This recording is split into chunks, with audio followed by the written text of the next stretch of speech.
या घरातल्या प्रत्येकाला 24 तास ते आर्यनशीच बोलायचं असतं। रमावतीला यायला मला फोर्स पण करायची गरज नाहीये, कारण एका दृष्टीने ते बरंच आहे। उगाच नको त्या माणसांचे चेहरे तरी नाही बघावे लागणार। 4 दिवसावर आत्याचा वाढदिवस आहे आणि मी जर चुकत नसेल तर हा आत्याचा 75वा वाढदिवस आहे। कायमचं लक्षात राहील असं एक छोटंसं गिफ्ट आहे ना पटकन, म्हणजे असं हे बघ। तुम्हाला माझ्याशी बोलायचं होतं, भेटायचं होतं मला, हे सगळं राहिलं लांब। हे काय घेऊन आलात माझ्यासमोर? याच्यामध्ये 10 कोटी रुपये आहेत। अमृताताईशी आपण बोलूया। जानकी, अगं हे काय, तुम्ही केला का नाही अजून? नाही आता नाही जाणार आहे, म्हणजे ते तुमचा वाढ जाणारच होतो पण ते पुढच्या आठवड्यामध्ये जाऊ आता। अगं पुढच्या आठवड्यात काय मुहूर्त निघणार आहे का रमावतीला जायचा? नाही तसं नाही,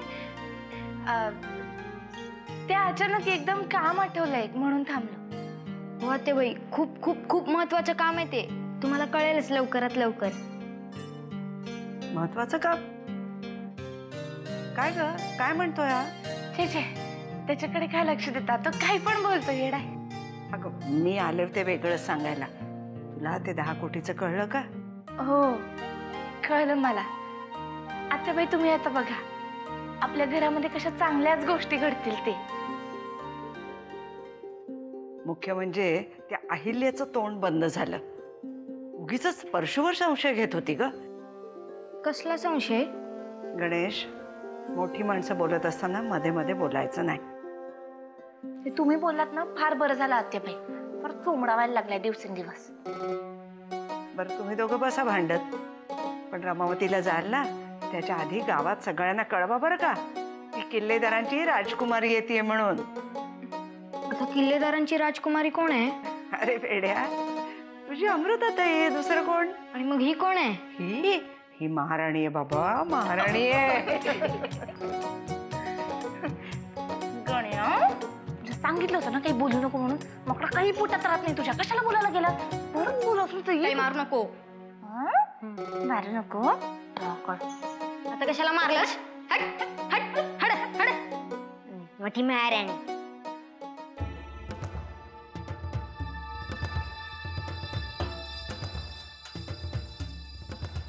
अरे परशु, तू इथे काय करतोयस? काय काम होतं का माझ्याकडे? हाँ, एक महत्वाचं काम होतं, जरा बोलायचंय। काय बोल ना। म्हणजे मला एक ऑफर आली आहे दुबईमधनं। दुबईमध्ये माझा एक दोस्त आहे, मोठा बिझनेसमॅन आहे। तर त्याचा तो मोठा बिझनेस त्याला आता सांभाळता येणं कठीण झालंय। तर तो मला काय म्हणला, परशुराम दुबईला ये आणि बिझनेसमध्ये माझा भागीदार हो। अरे पण तू काय इतका अस्वस्थ झालायस? आता अस्वस्थ म्हणजे काय, मला पण वाटायला लागले आपण पण जावं दुबईला, काहीतरी स्वतःचं असं निर्माण करावं। काय किती दिवस दादाच्या कुबड्या घेऊन चालणार? दादा गरीब आहे आपला, तसं काय बोलत नाही मला तो। लोकांचं काय, लोकांची तोंड कोण बंद करणार आहे की नाही? आणि पूर्वी काय लोक काय पण बोलले की नाही, मला काय वाटायचं नाही ग, निर्लज्ज होतो मी। आता सुधारलोय, आता लाज वाटते मला स्वतःची। तुला काहीतरी वेगळं करून दाखवायचं आहे ना? होय होय। एक काम कर, तू रमावतीला जा आणि तिथे आपली शेती बघ ना। नाही न ग, रमावतीला न ग, दुबईला जातो। तर रमावतीला जाऊन शेती करायची म्हणजे लोक परत म्हणणार बापच्या त्याच्या कमाईवर उड्या मारतोय म्हणून। नको, दुबईलाच जातो मी। अरे पण तू तिकडे गेल्यावर चिऊ आणि सुमित्राचं काय? आता त्यांचं आणि काय होणार आहे? मी आधी एकटा जाणार, 2-4 महिने काम करणार, शेटल झालो की या दोघींना घेऊन जाणार। बरं बाबा, आता तुझ्या मनातच आहे, तू ठरवलंच आहेस, आडकाठी करणारे मी कोण? जा बाबा जा, चांगलं नाव कमावून ये मग। एक अडचण अशी आहे, म्हणजे जरा तू दादाशी बोललीस तर बरं होईल, पैशांची गरज लागेल ग। आता एवढ्या मोठ्या बिझनेसमध्ये भागीदार होणार म्हणजे कमीत कमी 5 कोटी तरी लागतील।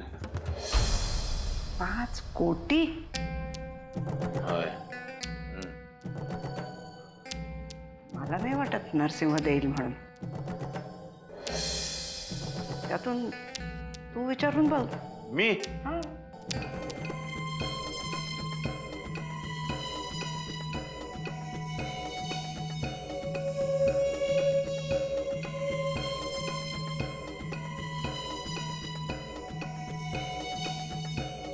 हॅलो डॉक्टर हां नमस्कार, मी जानकी किल्लेदार बोलतीये. मी आज सुमिताईला भेटायला आले तर चालेल का? हां आणि बरोबर तिच्या मुलीला घेऊन येऊ शकते का मी? चालेल चालेल, मग 1 तासाभरातच मी तिकडे पोचते. ठीक आहे, ठेवते. हाय.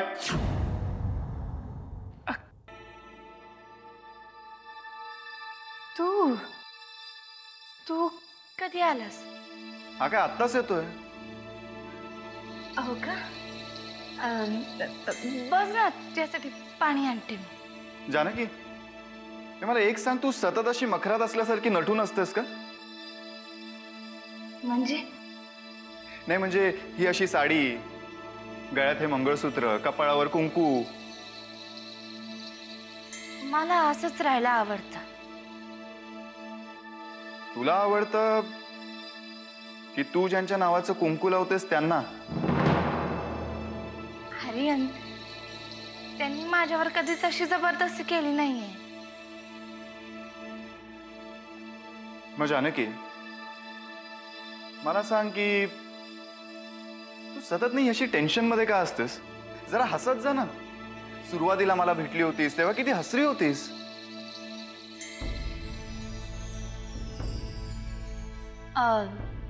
आर्यन, तुझं अभिनंदन. कशासाठी? अमृताला हो म्हटलंस म्हणून. मग जानकी, अभिनंदन तू अमृताचं कर. असं कसं? पहिल्यांदा तुझंच अभिनंदन केलं पाहिजे ना मी. आर्यन, तू खूप चांगला निर्णय घेतलास. अमृता तुझ्यामुळे पुन्हा बोलायला लागली, पुन्हा हसायला लागली.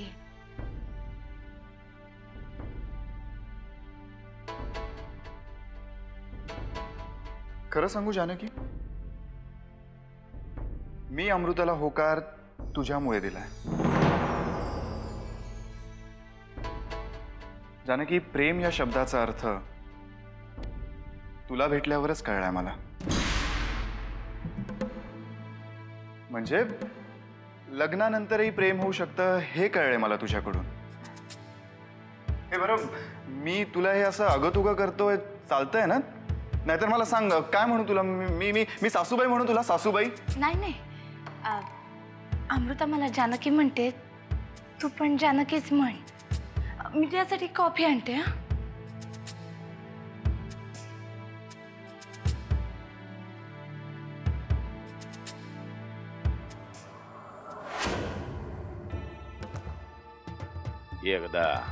फक्त एकदा इथून दुबईला गेलो की नाही, मग काही टेन्शन नाही. मग सगळं शांत झाल्यावर परत यायचं. आणि समजा त्या मोरजकरला काही सुगावा लागला तर कायमचा तिकडच तळ ठोकू दुबईत. आपली थोडीच नाळ जोडली गेली इथं.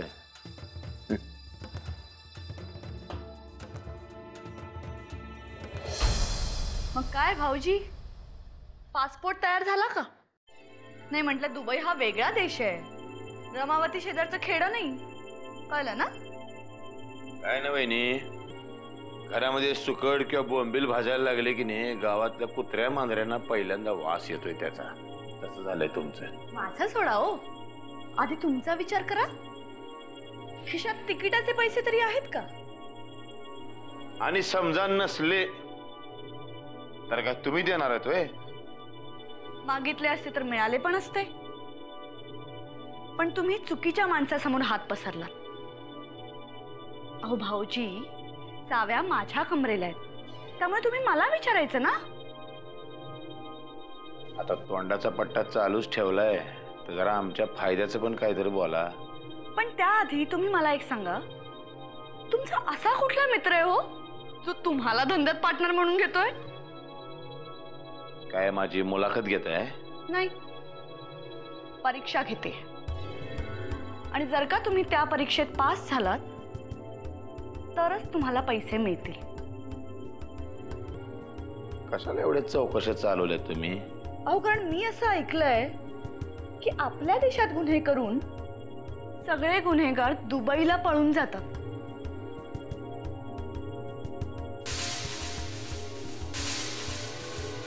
आर्यन, तू आपल्याबद्दल तुझ्या आईला सांगितलंस? नाही, पण वेळ आल्यावर सांगेन नक्कीच.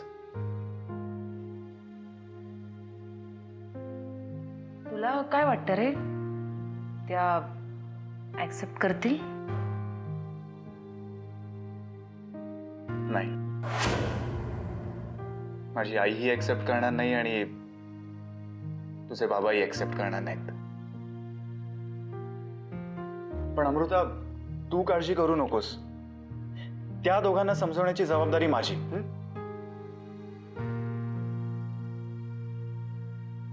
माझ्या बाबांचं मत काय आहे याच्याशी मला काहीही घेणं देणं नाहीये. त्यांची परवानगी असू दे किंवा नसू दे, मला त्याने काहीच फरक पडत नाही. तू फक्त तुझ्या आईला समजाव.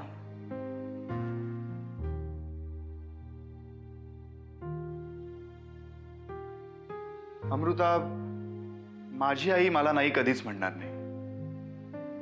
हा, म्हणजे तिला त्रास होईल, पण माझ्या सुखासाठी ती नक्कीच हो म्हणेल.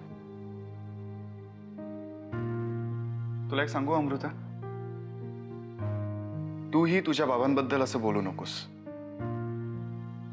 कितीही झालं तरी वडील आहेत ते तुझे. जगात कोणावरही केलं नाही इतकं प्रेम केलं मी त्यांच्यावर. पण जेव्हा मला त्यांच्या मदतीची खरी गरज होती ना, तेव्हा त्यांनी पाठ फिरवली माझ्याकडे. अमृता, तुझ्या बाबांनी काय करायला हवं होतं असं तुला वाटतंय? चित्रपटातल्या एखाद्या हिरो सारखं येऊन तुला वाचवायला हवं होतं? हे बघ अमृता, तुला कोणी किडनॅप केलंय, किडनॅप करून कुठे नेलंय हे माहीत नसतानाही त्यांच्या परीने त्यांनी प्रयत्न केला. त्यांनी काहीही केलं नाही आर्यन. खरं म्हणजे त्यांनी लगेचच पैसे देणं अपेक्षित होतं, पण त्यांनी नाही दिले. घरात बसून माझ्या अपहरणाचा तमाशा बघत राहिले ते. मला नाही असं वाटत की त्यांनी काहीच केलं नसेल आणि नुसते घरी बसले असतील म्हणून. आर्यन, त्यांनी जर मनापासून एखादी गोष्ट ठरवली असती आणि केली असती ना, तर अपहरण झाल्यानंतर दुसऱ्या तासाला मी घरात आले असते. अमृता, प्रत्येक गोष्ट आपल्याला वाटते तितकी सोपी नसते. हे बघ, तुझं ना तुझ्या बाबांवर खूप प्रेम आहे आणि त्याच प्रेमामुळे तुझ्या त्यांच्याकडनं या अपेक्षा आहेत. तुला वाटतंय तितके प्रयत्न तुझ्या बाबांनी नाही केले म्हणून तुझा अपेक्षाभंग झाला, राईट? आर्यन, तुला काहीही माहित नाहीये. स्वतःच्या खोट्या प्रतिष्ठेपायी आणि स्वतःचा अहंकार जपण्याच्या नादात त्यांनी माझ्या आयुष्याचं वाटोळं केलंय. आणि त्यांच्या या गुन्ह्याला माफी नाही. ठीक आहे, मग मी निघतोय. निघतो म्हणजे लगेच निघालास? हो अमृता, निघतोय मी. आणि इथून पुढे मी या घरात तेव्हाच येईन जेव्हा तू तुझ्या बाबांशी आधीसारखं बोलायला लागशील आणि नीट वागायला लागशील. म्हणजे मी बाबांशी बोलले नाही तर तू माझ्याशी बोलणार नाहीस? नाही बोलणार, कारण अमृता, त्यांच्या आशीर्वादाशिवाय आपण आपल्या आयुष्याची सुरुवात नाही करू शकत आहे. तुमचे संबंध नॉर्मल झाले की मला फोन कर.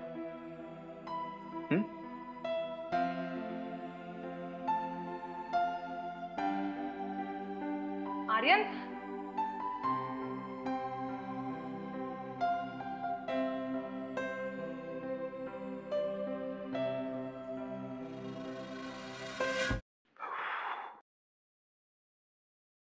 आई ग आई.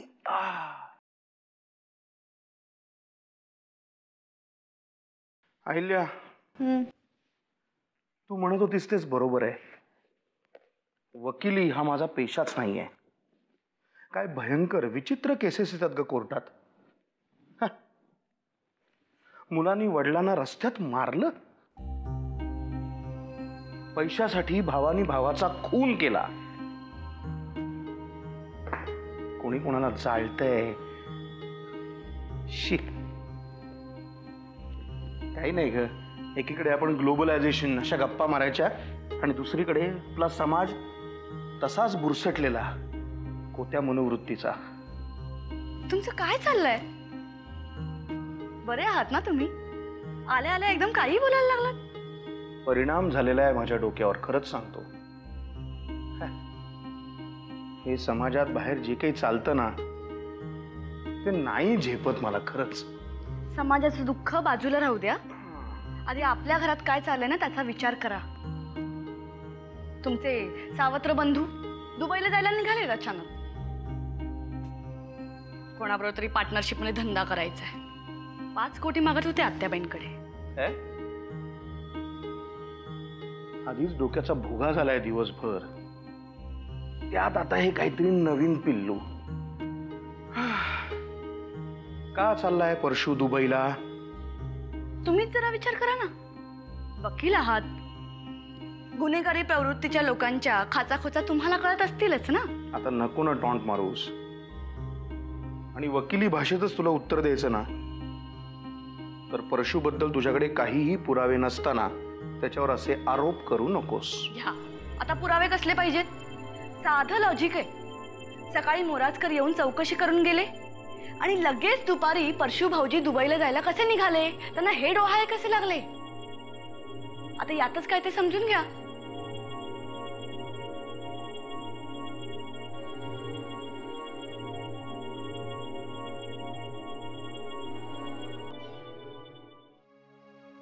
काय ग, कुठे गेली होतीस? आणि ते पण चिवला घेऊन?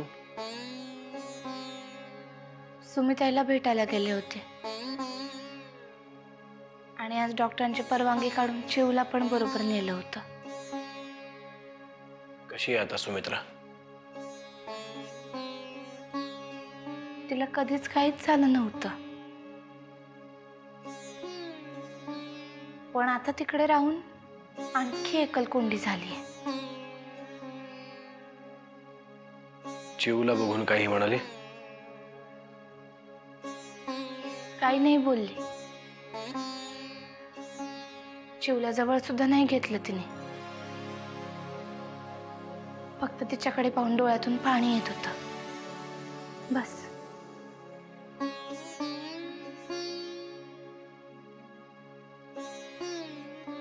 तिच्याबद्दल खरंच खूप वाईट वाटतं, पण काय करणार आपण?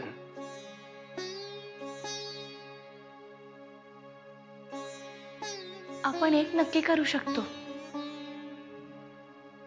आत्याबाईंच्या 75च्या दिवशी तिला आपण बोलवून घेऊयात ना. नाही, अजिबात नाही. त्या कार्यक्रमात मला अजून टेन्शन नकोय. काही होणार नाही. अहो, तिला काही झालंच नाहीये आणि तिची सगळी जबाबदारी मी घेते ना. ठीक आहे, विचार करून सांगतो. साहेब, बाहेर मोराजकर साहेब आलेत, तुम्हाला भेटायचं म्हणतायत. बसायला सांग. आलो. जी.